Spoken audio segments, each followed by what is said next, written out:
Welcome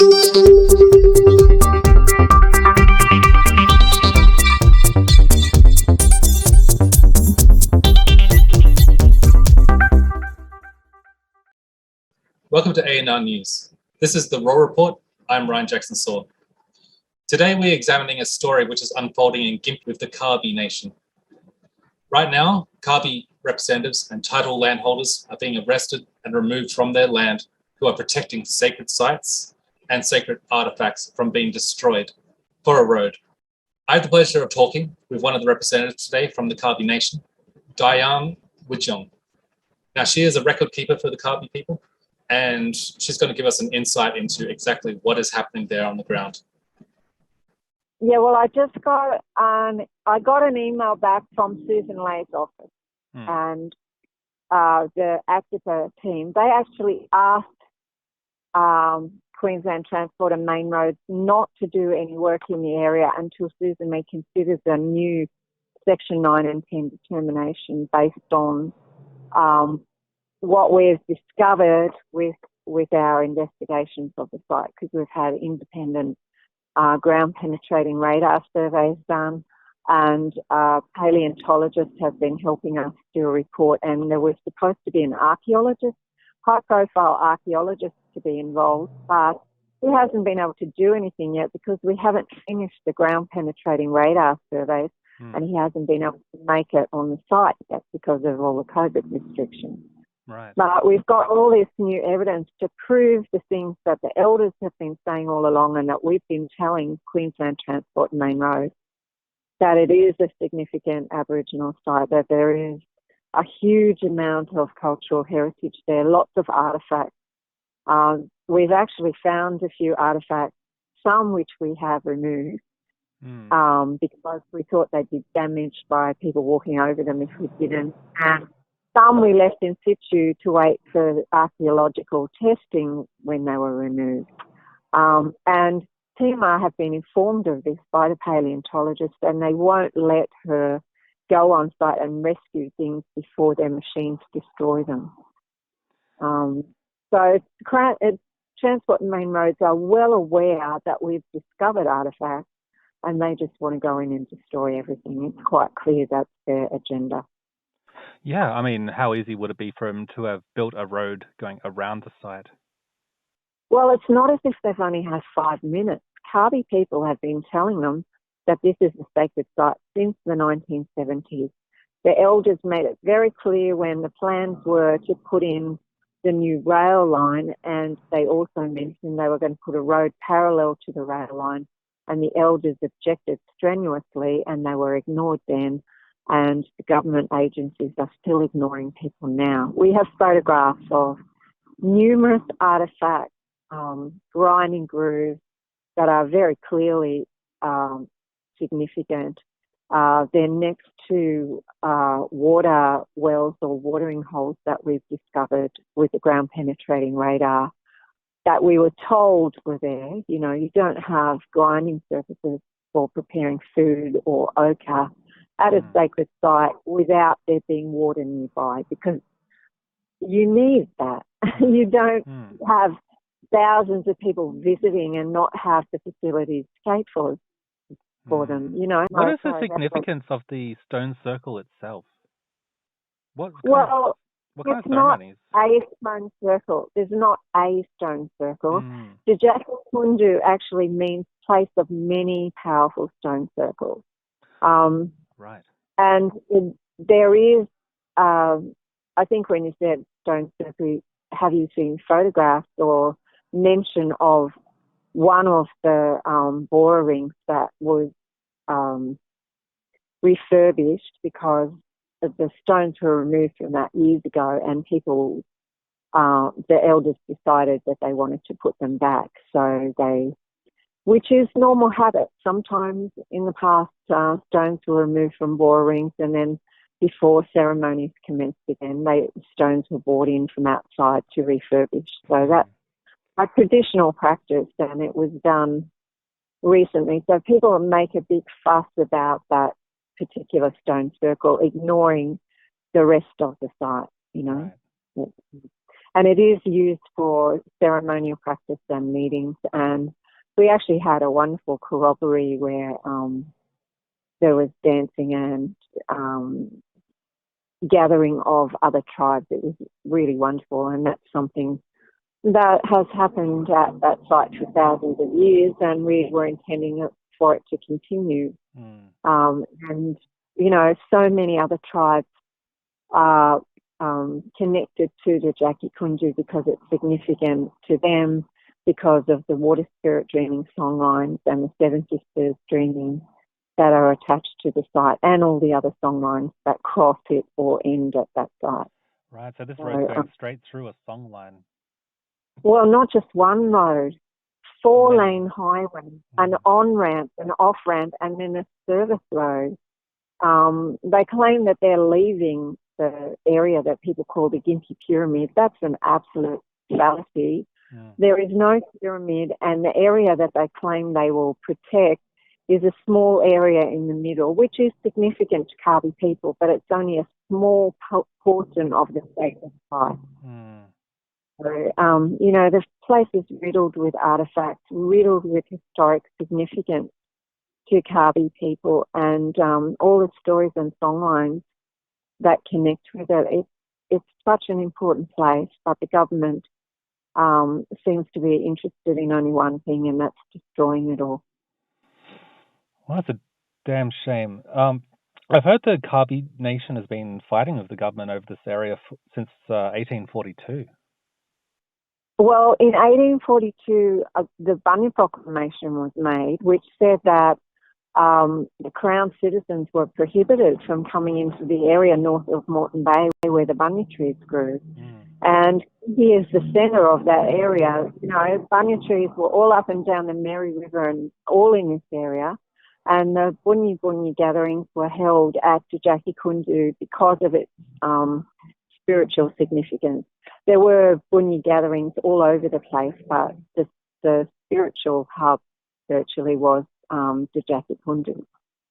And it's still important. It's been used by the people who have the ancestral connection to it continuously.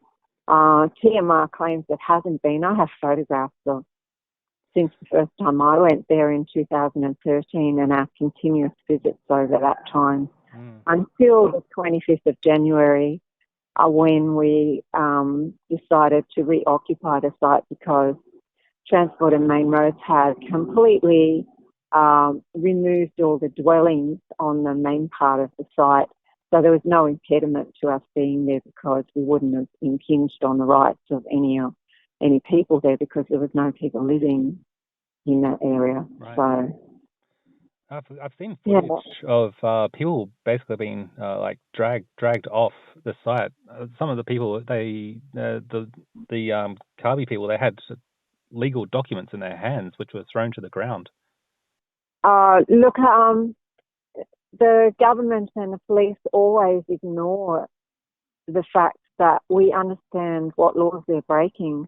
There's, as well as the fact that tribal law has never been extinguished on this land, there's never been any transfer of title. Basically, they should be dealing with the sovereign Kabi tribe under international law. But Australian laws, the Commonwealth Constitution said that they don't have a right to make laws to prevent the free exercise of people's religious and spiritual beliefs. That's at section 116. So in trying to destroy that sacred site and remove us from that site, they're breaching section 116 of their own Commonwealth Constitution.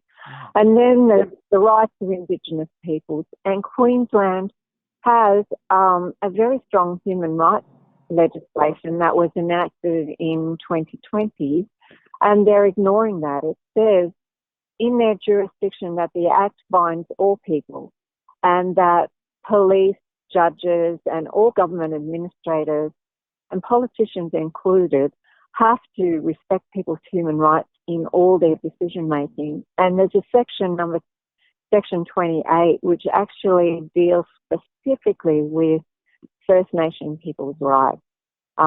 People have the right to practice their culture and religious and spiritual beliefs and protect their sacred places and the environment And in removing us from that site, they actually were in breach of their own laws, notwithstanding the fact that they have no jurisdiction, no lawful jurisdiction there anyway, because the Crown prohibited it from settlement in 1842. And there has been no legislation that has explicitly removed the rights of Kabi people to live and occupy Kabi Bunyinja since that time. The whole thing is ridiculous. Kabi people do not want to evict normal Australian citizens from the land, even though they don't lawfully own it. But people just want to live in peace, and we want the government agents and agencies to abide by their own laws, and then there wouldn't be a problem. Well, it seems the Australian government these days don't seem to be abiding by many laws at all. They're breaking laws left and right for all peoples. But yes, so that's this would right. be like destroying a church, the Sistine Chapel. It'd be like going straight through the middle of any sacred site for any culture. This is absolutely the funny appalling. thing is that not very far away from Djaki Kundu, they totally diverted the road around an old Christian church, but they will not divert it around a First Nation sacred site. That is important not only to the Kabi people, but to tribes all over this country, to tribes in New Zealand and also North America and Hawaii and probably all around the world. It's significant to a lot of white Australian people who come to the site, and they find it spiritually uplifting, and they find the ancient cultural heritage very interesting too. So it's a treasure. It is a treasure that the government wants to destroy, and we're hoping that everyone will rise up and stand with us, because if everyone let the government breach their own laws and destroy something important, what else are they going to breach? You know, if people have to make a stand somewhere, and this is just something that is so abominable. They're virtually committing ethnic cleansing, because the Sovereign Kabi tribe's whole basis for their spiritual beliefs is enshrined in Djaki Kundu, and if that's destroyed, where are the Kabi people? Virtually, they don't exist and would be totally assimilated into white Australian society. It's an act of genocide, and it's really horrific. Yeah, a lot of white Australians be quite surprised to hear that the genocide never stopped. That's right. Not just physical genocide; it's cultural, and spiritual genocide. That's right. And all the propaganda that First Nation people are unintelligent and troublemakers, there's still a lot of that around. You see it everywhere. The removal of children from their homes, the demonisation of people with dark skin. It only happens with a majority of people who just follow that. I guess it's like casual racism. They see other people do it and they do it too without even thinking. But a lot of First Nation people aren't even recognised as First Nation people by their friends. You know, their friends don't discriminate, and then one day someone will say, "Oh, you have Aboriginal blood. I didn't know you were Aboriginal." It's quite amazing, you know. It just goes to show we're all the same, and we should be sticking together and fighting for our freedoms and fighting for what's right. Absolutely. See, we happening around the country right now is, while the government's actively destroying these songlines and these sacred sites, some groups are getting together and rebuilding them. For instance, here in the Tweed Valley, very soon there's going to be a rebuilding of the sacred stone circles that were removed a number of years ago. And that in that process, helping to reunify and strengthen the tribes again and their laws. Yes, well, those areas that they're wanting to refurbish are actually connected by Songlines to Djaki Kundu, and the tribes down there had an alliance with the tribes up here. And basically the elders from here took their young down there to be initiated, and they brought the young from down there up here to be initiated on Kabi country. You know, the old story that your children sometimes don't listen to you, but they'll listen to a stranger. Well, you know, I dare say that was very similar in ancient times, and the practice of having someone else instruct people leading up to initiation is something that was done a long time ago. Yeah. And so those sites are connected, as are every other sacred site in this country is connected to here. Right. So when are these roads set to be completed at this point? Is it looking like they're going to completely finish this off in the next couple of months? Well, they said that a whole road system will take a couple of years to complete, but they're just powering on. They just want to destroy the sacred site. You know, they've been trying to clear fell it and destroy it for months, and we've managed to stop that in the past. But the fact that they're in there now, they've destroyed our camp, they've destroyed food and medicine gardens that have been thriving for the last 9 months.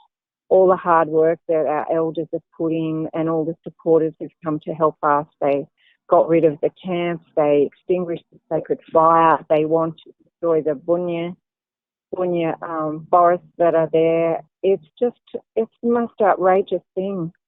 You wouldn't think in this day and age that people could get away with doing something that is not only culturally insensitive but is racist and is also in breach of their own laws. Absolutely. You know, we've seen a lot of people going and marching in the name of George Floyd out there, the Black Lives Matter. But why are they ignoring this? I think that it's time for the people who believe that they represent the black communities to start getting into the streets right now and making a huge deal about this, because this is happening. Well, yesterday I had so many phone calls from tribal elders we've been in contact with for years, and lots of others I've never communicated with before, and they're all wanting to come together and reinvigorate the tribal parliament that met here for tens of thousands of years before Captain Cook sailed fast with his piece of rag on the stick, waving it around.